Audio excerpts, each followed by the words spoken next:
4 15-minute sprint races define a normal race weekend for Gridlife Touring Cup, but this weekend has been anything other than normal.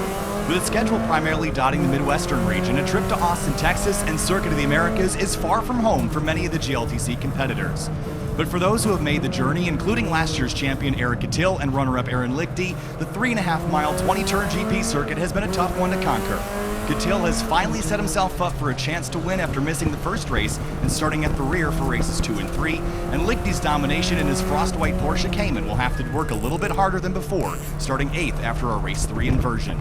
Kyle Heyer alongside Tom O'Gorman for race number 4 of the weekend. Tom, we got one more 15-minute race, and this is all for all marbles. Everybody's going to be starting a little bit inverted from our race 3 finish. Yeah, the race 4 inverts are always the best one to watch. If you're only watching one race, you pick the one. And we actually have Jeremy Swenson starting on pole in his first race weekend with GLTC in a silver C5 Corvette. We inverted the top 8 cars from the finishing order of race number 3. Alongside him will be Eric Meadows, who's had a relatively quiet weekend, kind of running in the 5th to 7th, 8th range there in that silver NC Miata. 2 super different cars, but they had a great battle there at the end of race number 3, and now they get to do it all over again at the front of the field for race 4. And so one of the things that Jeremy Swenson has been chasing all weekend long is that he's been starting not deep in the field, but not at the pointy end either. And his car gets up off of corners so well that if he can get out and clear of turn number 1, he will probably be able to get a little bit of an advantage. But I'm looking at Eric Meadows on the outside of that front row as a guy that could potentially hang on to that lead or alongside Jeremy Swenson into the S's on that opening lap. That Miata is so fast with the twisty bits. So it's a pretty good matchup there at the front. But Aaron Lichty starts 8th. He's won all three races so far this weekend. He's going to be hard to beat even with that starting position. And Eric Catil, who finished 2nd after starting at the rear for race 3, has a little bit of an advantage on the runner-up from last year's championship. Certainly does, and tends to be pretty bold in traffic as well. I think he'll get very creative. That Civic's going to be fun to watch coming to and through the S's specifically. That tends to be his strongest point on the track. But honestly, if you look at the top 8 cars that got inverted, as I said at the end of race number 3, I wouldn't be surprised if any one of these cars takes the win. And there's also one at the back. You can see at the far right of your frame, the black Miata of Luke McGrew seems to have his mechanical issues fixed. He believes it was actually wiring for what I think is the first time, not engine issues for the first time in that car. But looking down that top 8, Austin Hurdle will start on the outside of the second row. Jeremy Boysen's in there. Brian Heitcotter's in there. Then it's Emil Tab before we get to that duo of Lichty and Catil. And the good news for McGrew is all these cars are going to be battling. They're in the wrong order. He's going to have plenty of time to get back up to him. There's so much mobility about to happen here. We've seen the previous 3 races of the weekend sort of gridded in a normal way. Race 2 was gridded by fastest lap from race 1. Race 3 was gridded by finishing position from race 2. And now race 4 is gridded by finishing position from the 3rd race with that top 8 inversion. Brian Heitcotter went nowhere. He finished 4th, starts 4th. He's going to have a good run up the hill towards turn 1. He's been quick on that initial launch up to that first corner, but hasn't really been confident enough in his brakes into turn 1 to make a move. I feel like he's confident enough now. He might be able to make a move into that first corner. And that's the 370Z with the bright orange roof on the left side there. So they're coming through turn 19 to the green flag. 15 minutes of wheel-to-wheel action coming at you. This field has waited for months through the cold and winter of the Midwest to come down to Austin in the sunny and bright weather and finally wrap up the weekend, the first of 2021. We'll race again at NCM Motorsports Park in April, but for Austin, Texas, and Cota, the GP circuit, it's the final race of the weekend for Gridlife Touring Cup. Jeremy Swenson's thunderous Corvette will take us to the green alongside Eric Meadows' Duratec Ford Swap Miata. Green flag is going to be in the air here in just a moment. Poison on the outside, and then second row alongside Hurdle, and it's a long drag down to those starting lineup or starting lights and the green flag. There it is. Green flag flies for racing officially. GLTC and Cota, right? Race 4. Look at Swenson, cheeky with the low roll up to turn 1 in the green flag. He gets a nice jump, and so do all the cars with the rest of the torque. Look at Boysen in the RSX around the outside, side by side with newbie Austin Hurdle up the inside in that 370Z. That's a killer start up to 2nd. I think that Brian DeFries had to get on the clutch down there in turn 1. He was going so slow. Look at Boysen up to 2nd place, and here comes Aaron Lichty.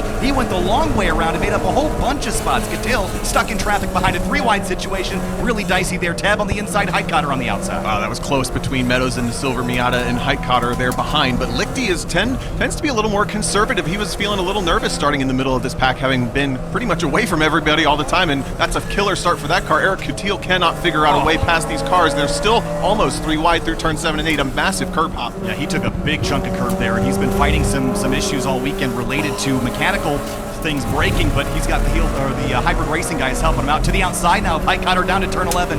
Lap 1 here, Tom. It's all sorts of chaos here in the braking zone. Tab on the binders to get by Emil Tab, but looks like Swenson's checking out for now. He certainly is. I was going to say the same thing. And look who's joined the battle with Coutil. It's McGrew around the outside of Joel Morrison. Brian Heitkotter goes way wide through the grass. Coutil gets him on the acceleration down the back straightaway for the first time. Neil Tab in the white Miata is having a go at Eric Meadows up the road just a little bit, but a big sort. And Luke McGrew's making pretty good progress. Yeah, I didn't see how that sort of formulated there as you watched that drag race between that 14 car, the white Miata, and the silver MX5. I didn't see how they got into that situation, Tom, but you can't run wide and gain an advantage. I don't think Eric Coutil really gained any time there. I don't think they'll call that, but you can't run 4 tires off consistently. Look at Coutil, tried to go middle 3 wide, almost made it work. Door slammed shut. Tab and Meadows almost had a hole there that Coutil wanted to explore. He couldn't get there. Now crosses over, takes a position, and here comes the hurdle car on the back of Boysen and Lichty ready to party for 7. Oh, around the outside, Coutil goes high on turn 15, and normally we say the front-wheel drive cars don't get off these corners very well, but he does not seem to be having that problem. Look at that thing. It's like it's got a turbo all of a sudden, just leaps ahead of Eric Meadows, and he's up into, I think, the top 5, but they have a little bit of track up ahead. We can't even see Jeremy Swenson anymore, so that's a second-place battle and a fifth-place battle for me.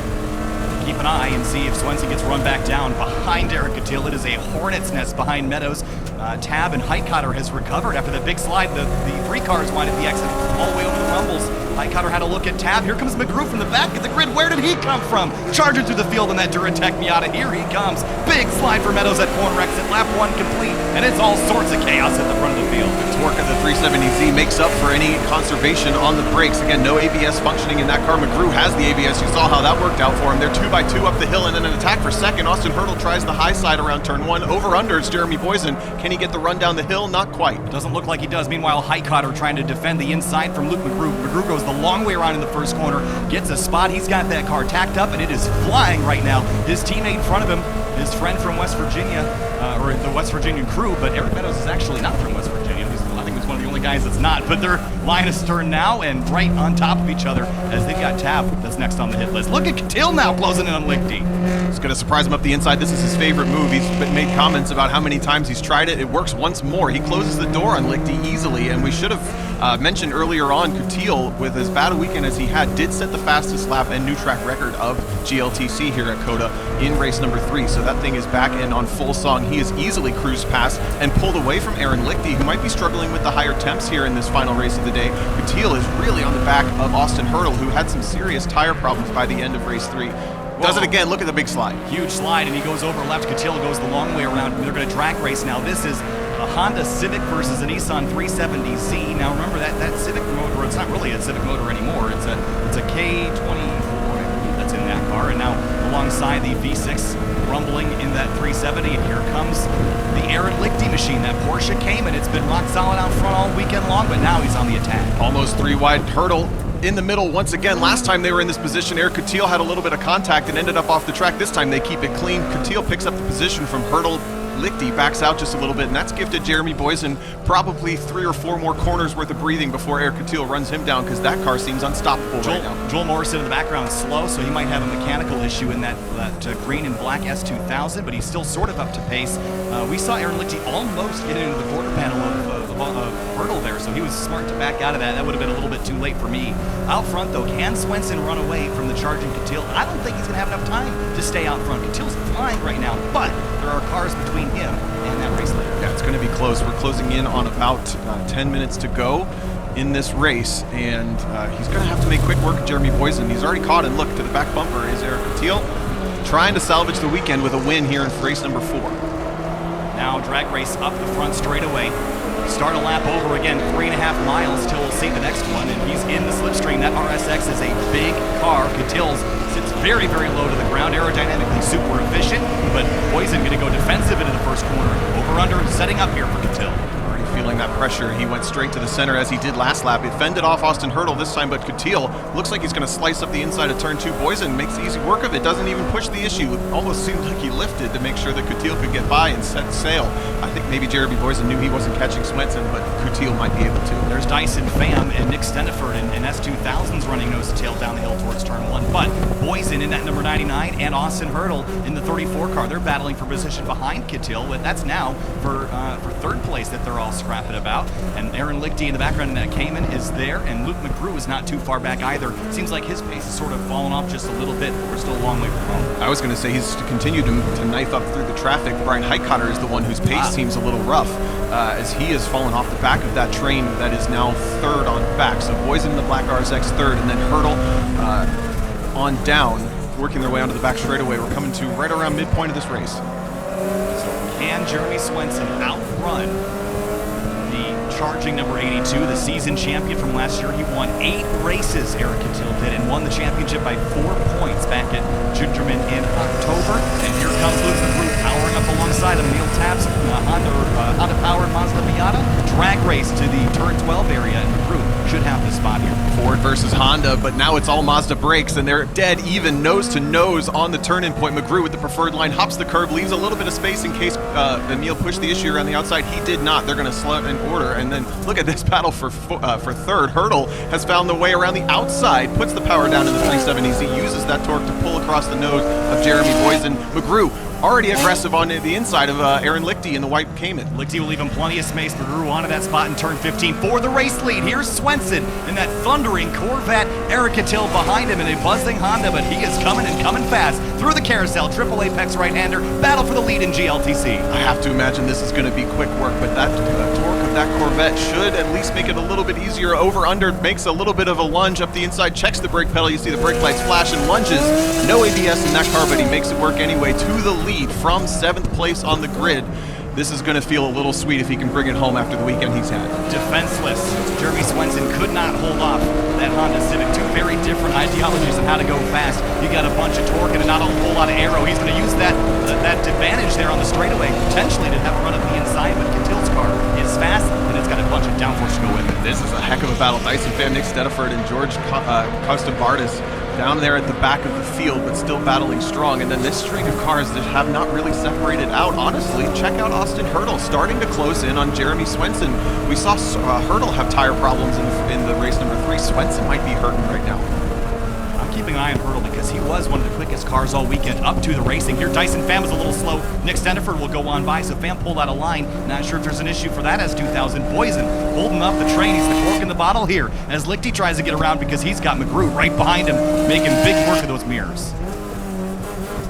Up the hill, there's Swenson struggling now. Hurdle's going to try to cross over. Big power slide with the torque out of that car. McGrew lunged up the inside of Lichty in the background while we were watching that big slide. Those guys are really pushing hard now as Swenson has issues. Yeah, he's got a problem. He's slow, and he's pulling off to the left-hand side of the racetrack, letting the field on by. Look at these 4 cars on top of each other into turn 11. McGrew is through Lichty, a little awkward down there at turn 11 as they try to get things sorted out, but Hurdle is through and into 2nd place. Coutil has taken that time and opportunity to just drive away. Look at Heitkotter, a late charge all of a sudden on the back of Emil Tabb. That car is coming alive here in the later stages of this race. Aaron Lichty having to look back on Luke McGrew. Did not like that lunge that he made at turn 9. Wants the position back in turn 12, but I was going to say McGrew has charged from the back and is in, I would say, contention for a podium here. Tries the outside. Mazda great on the brakes, swings the momentum and keeps the position for now.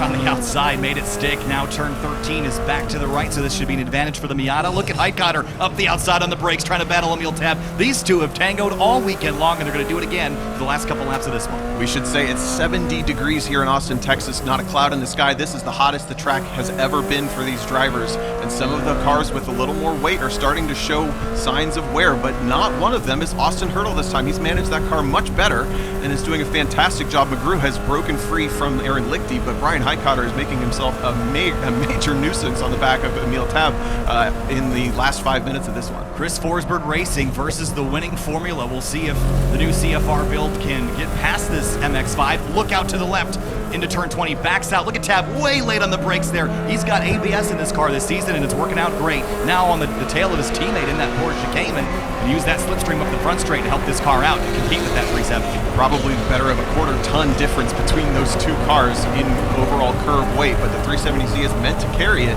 We're going to keep an eye out for a white flag so we aren't surprised by the checker this time, but things streaming across the start-finish line, I think for the first time in single file. Yeah, they finally started to sort out, or some semblance of sorting. Eric Catil just ran the race high, 2:31.6. Look at Luke McGrew on the back of Boysen, that's for third. That's a look, make it work.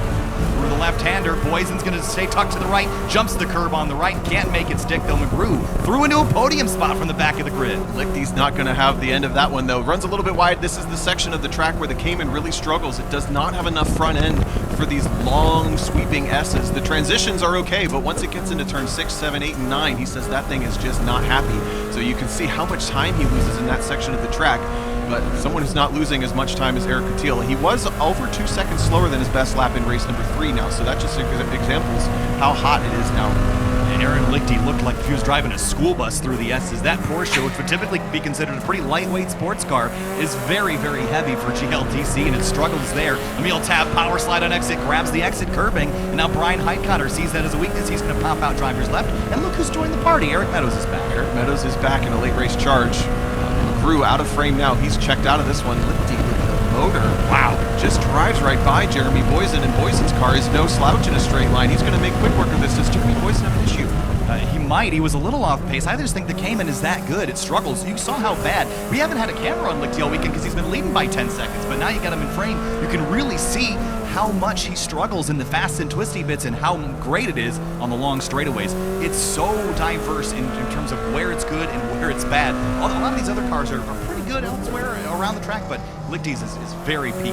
Behind them, in the background, Brian Highcotter made the move on Emil Tab, work down into turn 12. He has the point, almost shows the nose on Jeremy Boysen, who's really starting to show signs of not having a lot of front tire left on that car. He's not getting off the corners as we would expect a front-wheel drive car to behave at this point in the race. He seems to be struggling on power down. Highcotter is really getting aggressive, almost thinks about showing the nose in 19. Backs out of it, thinks better of it. Now Highcotter has finished 4th in races 2 and 3. That is his best finish in the series so far. Again, his first race of the series. Now here comes Eric Meadows out the inside on the winning formula car of Emil Tab. He's through to position. Now Highcotter on Boysen down the front straightaway. You got to imagine that torque will be king as they come take the white flag. This is the final lap of race 4, our final journey around Circuit of the Americas in 2021 for GLTC. Highcotter takes the position easily over Boysen. He's got a long way to go to catch Lichty. I don't think that's happening. Yeah, Lichty would be P4, so he would be able to tie his best finish of the weekend if Highcotter could get there. But look at Eric Meadows on the back of Boysen now. He's become the cork in the bottle here just a little bit as Emil Tab has dropped way down the order. I didn't think he was going to struggle this bad, but he seems like he's got a little bit of a pace disadvantage here in this race. Meadows certainly doesn't, though, closing back on the 99. It is a surprise. I am also surprised that Hurdle has been able to maintain the pace he has over McGrew. They're very stagnant. The car that's struggling the most right now is Jeremy Boysen. As we see a little smoke from the back of Eric Meadows. Hang on, buddy. It's just one more lap. It might be a fender rub. He was mentioning that he was getting rub in a couple different places. I think that's what that is.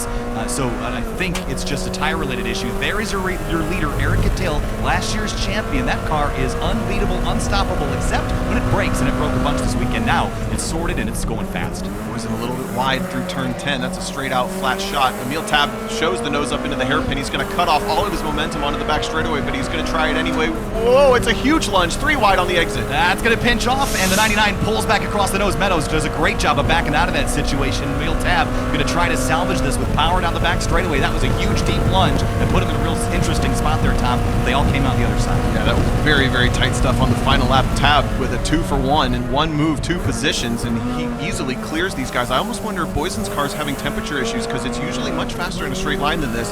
Meadows with a massive lead. Oh, that's lunge. a big dive. Oh, man, he made it stick. I think Boysen might have helped facilitate that, but Meadows is through. Move him up 1 spot.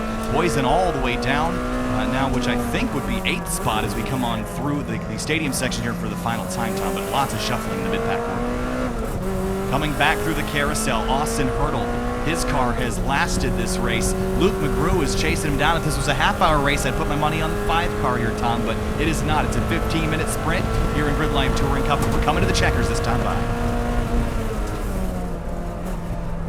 Neil Tab getting through the 3 of Eric Meadows and defending.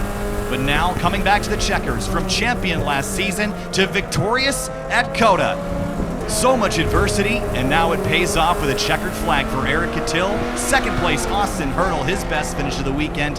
For a new guy, that is a phenomenal first round for Austin Hurdle. Luke McGrew picks up a podium after a weekend of his own struggles. Aaron Lichty, it's a first, and a fourth for the number 19, the winning Formula car. Then Brian Heitkotter, his third top 5 of 4 races this weekend. A rock-solid start for the Chris Forsberg racing car. He will come home 5th. Emil Tab, 6th. Meadows, 7th. Boysen, Steniford, and Kustin Bardis, the rest of the top 10. That was a spectacular mid-pack race. We've seen it over and over and over again. But Jeremy Swenson's car started on pole and ran strong for the first couple laps and then dropped out. So don't know what happened to him, Tom, but it didn't last the race. Yeah, hopefully it was fairly harmless. But how about it's a race of redemption, really. Eric Cattell and Luke McGrew just have had horrible weekends, and for them to come through with a podium this late in the racing is so great to see. And I'm so impressed with Austin Hurdle. I think he was always so exuberant in time attack, and for him to come out with the maturity and the wheel-to-wheel experience that he had to have for this to work the way that he did. He didn't have a clear lap for most of the weekend, and he just kept it nice and clean for another podium there. And you know what he had more than anybody else? A big old smile on his face. Yeah. I bet you he had the most fun of anybody here this weekend, and he's new, and I think he felt maybe a little bit anxious about not wanting to be the guy that causes any trouble. He did a spectacular job this weekend, and I'm sure he'll go off to NCM Motorsports Park in April with feeling a sense of accomplishment that he had such a good first round, and will carry it through to the rest of the season. Eric Cattell, with the help from the hybrid racing guys, this car had some axle issues on Friday and Saturday. They were sorted out, but then he broke a third gear shift fork and was going to run a race with a broken third gear shift fork, elected not to do that, replaced that overnight, and now they have the car running after an incident in race number 2 where he broke a rear trailing arm. That car is a Frankenstein of all sorts of parts from all over Austin, and it's back together, and it won. So Cattell back on top. And it's just Mr. Comeback. Whether it's an invert, whether it's a mechanical issue that puts him at the back, he always gets that car back towards the front, and no one can do what he does. He's a one-man show. This weekend had the hybrid racing crew here helping him. I don't think he would have made this one work, but he's always made it work somehow, and this time they threw everything they had at that car and kept it on the track in probably his most trying weekend that he's ever had here in Gridlife Touring Cup. So great to see the 82 come through with a bit of redemption. Absolutely, and we finally saw the weakness of Aaron Lichty's Porsche Cayman. That car looked so strong all weekend, and we were wondering, what's going on with this car dominating everything? But what we didn't see is get it in traffic, and it really struggles. Out front, when you can get a clear run to turn 1 and drive away, I think a lot of drivers would have been in that position where they could just let loose and be gone. But then you put that Cayman where it doesn't handle so well amongst traffic, especially in the faster parts of the racetrack. I think we saw the weakness there, and I don't think that car is going to be as dominant as it looked this season as we saw at the beginning of the weekend. And the other question mark is the weather. This has been much hotter by almost 10 degrees than it was any other race, closer to 20 degrees hotter than race 1 this morning, or race 2 this morning. So I almost wonder if he has a cool weather car and a hot weather car more so than a fast and slow racetrack car in his garage. But either way, good to have options.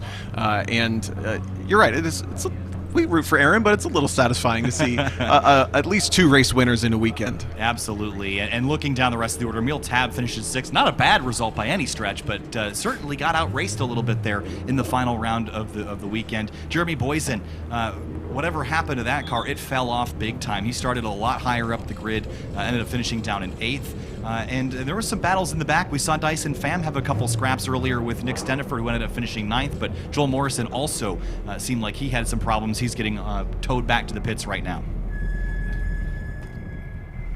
So that's going to do it for Gridlife Touring Cup here this weekend from Circuit of the Americas. This is only round 1 of the 2021 calendar year. We have several more taking us all over the country. It's going to be NCM Motorsports Park in April, where we're going to go next. Then it'll be the spring kickoff at Gingerman Raceway, the home track for Gridlife Touring Cup. And then we get to head all over the country to Mid-Ohio, Pikes Peak International Raceway, Road America. I'm really looking forward to this season, Tom, and what a heck of a way to start it. Yeah, it's never not exciting. So keep an eye on the Gridlife Gridlife Touring Cup schedule. If you thought that was cool, it happens every time. So you might as well join us for all the racing action. A couple of cars that we're going to have a lot of fun following this year, a couple new cars, and then some old favorites that are always fun to watch. But thanks for joining us for Gridlife Touring Cup. Kyle Heyer alongside Tom O'Gorman. We'll see you next time for GLTC.